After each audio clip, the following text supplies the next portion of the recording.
this video about the role of finance and legal in your LC.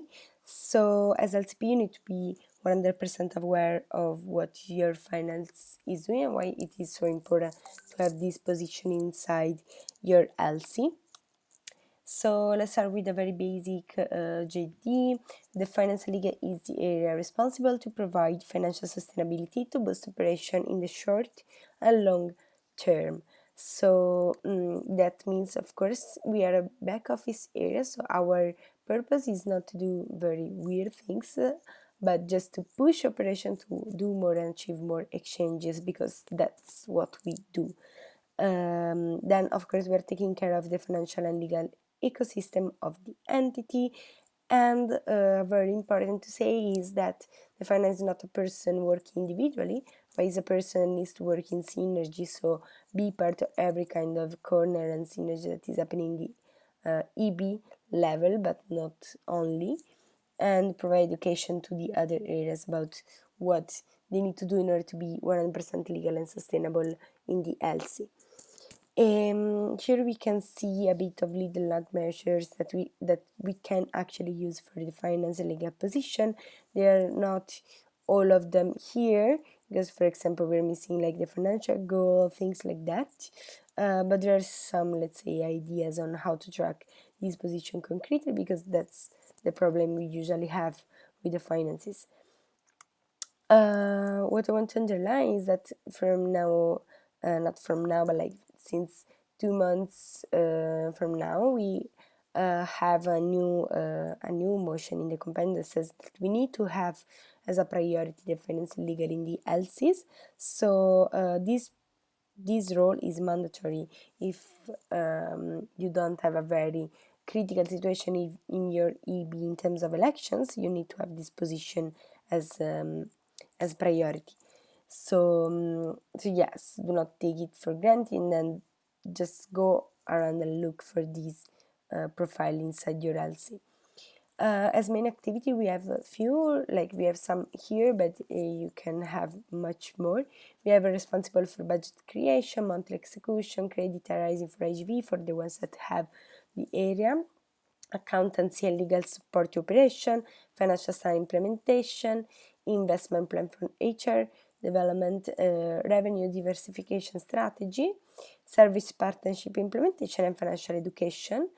So yeah, a lot of very different things. I think the one that better sum it up the most is like the financial side implementation, because you can include in that budgeting, the accountancy, investment in the part of sustainability. But yeah, these are just some things the finance is responsible of. And then the other important part is about the requirements, meaning that at least this person needs to be Italian speaker, and this is a matter of legalities understanding mainly. So yes, there is not really something we can do about that. And another very important fundamental thing is that this person needs to understand the customer flow and timeline. So the products itself, the processes.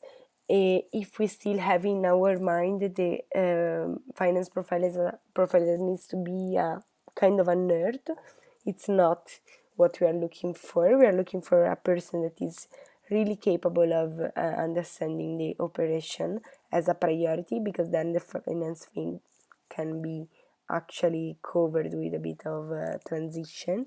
But it is better if this person comes from an operation background. So one thing I really wanted to say to you is that the finance, it's not the ER person. The ER person is another thing. Like we also have splitted profiles in the MC, for example, because the finance should never be the ER person. This is not the priority of the area. It's many other things like the sustainability of the product, how to push the product, how to push the HR to perform more, to do more exchanges. It's not the ER the focus of the finance.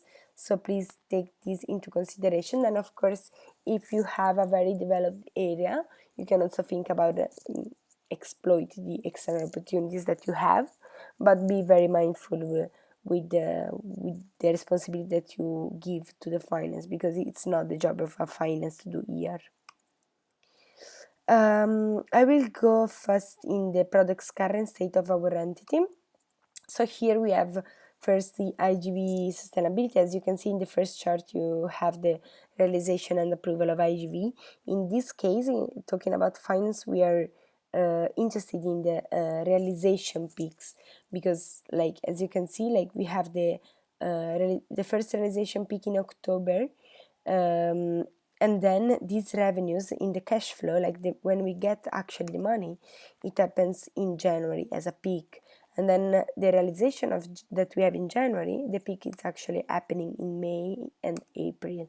So we need to consider this different timing that we have for getting the money inside the organization. So when you plan, you need to be very, very aware of this and try to get this timing much shorter, because now we are not very, very good in the process time of credit management. So that's a thing you need to be aware of when tracking a finance and making a plan with him or her.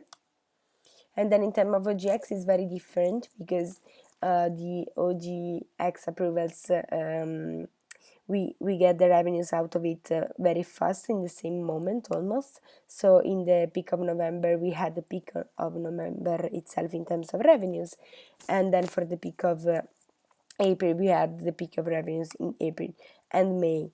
But as you can see, like an important thing to notice here is that even if the peak of November was very high in terms of approvals, the peak of revenues was not that high. And this is because of the big discount that we have in November, as you all know, of the Black Week. So also take this into consideration, because when we have this huge peak but with no equal revenues, that impacts the cash flow and the resources that we have in our LCs. So yes, you can notice that it's very different, the two that are very different, the two peaks, because in May we didn't have any discount. In terms of LCs in the first semester, here you have a bit of let's say liquidity flow of the different LCs.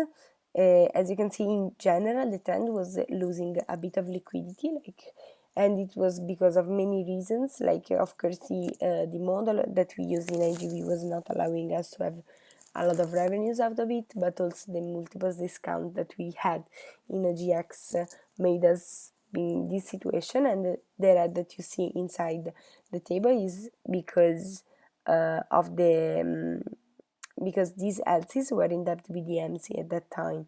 So as you can see in this moment, as Isaac in Italy, we are not really able to be 100% sustainable with the LCs. So these LCs are LCs that cannot pay the fee to the MC, so it impacts the whole entity at the end. So yes, just to give you a very fast overview on this. And you can keep it tracked, like you can keep it tracked considering the sustainability levels of your products. So for example, when you have a level 0 of sustainability, and you can apply this for products or for the whole LC in general, it means that your revenues that you see here in green are not enough to cover the direct cost of the LC or of the products. And what are the direct costs? Are basically the direct investment that you do on exchanges. Let's pretend like this is OGX, OGV, let's say. The direct costs are the costs like marketing investment online, marketing investment on offline, maybe an event that you wanted to invest on for a specific campaign, like a Black Week, a Europe Week or something. So these are direct costs, because you know that these costs are made in order to boost a specific product, that in this case is OGV. So if our incomes, the money that we get, are less than the direct costs that we are sustaining, then we are going to have a level 0, so we are losing money. This part is the money that we are losing out of the product, because we cannot even cover the money that we spend to boost the product itself. Then we go with the level 1. So in this case, we also have another factor that are the indirect costs.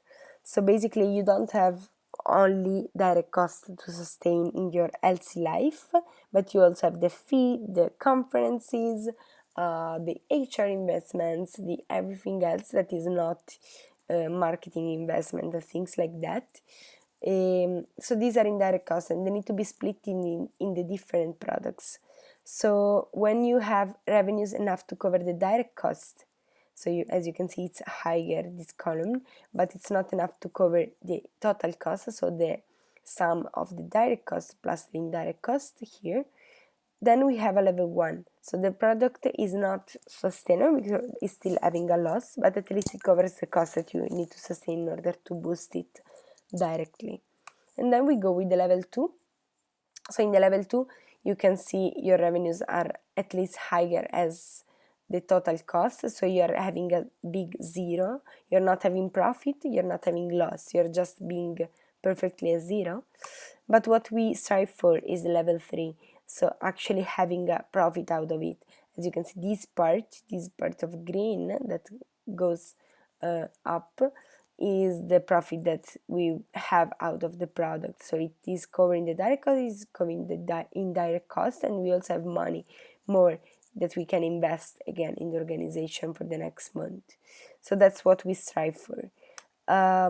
If you want to know more about the product's current state and the sustainability of the products, you can go to this bit.ly products 1819 and check what we did so far. And I really invite you to do that because it can be very interesting in your planning phase and your, let's say, clarifying your vision phase. And yes, if you have questions, just approach me, and ciao ciao.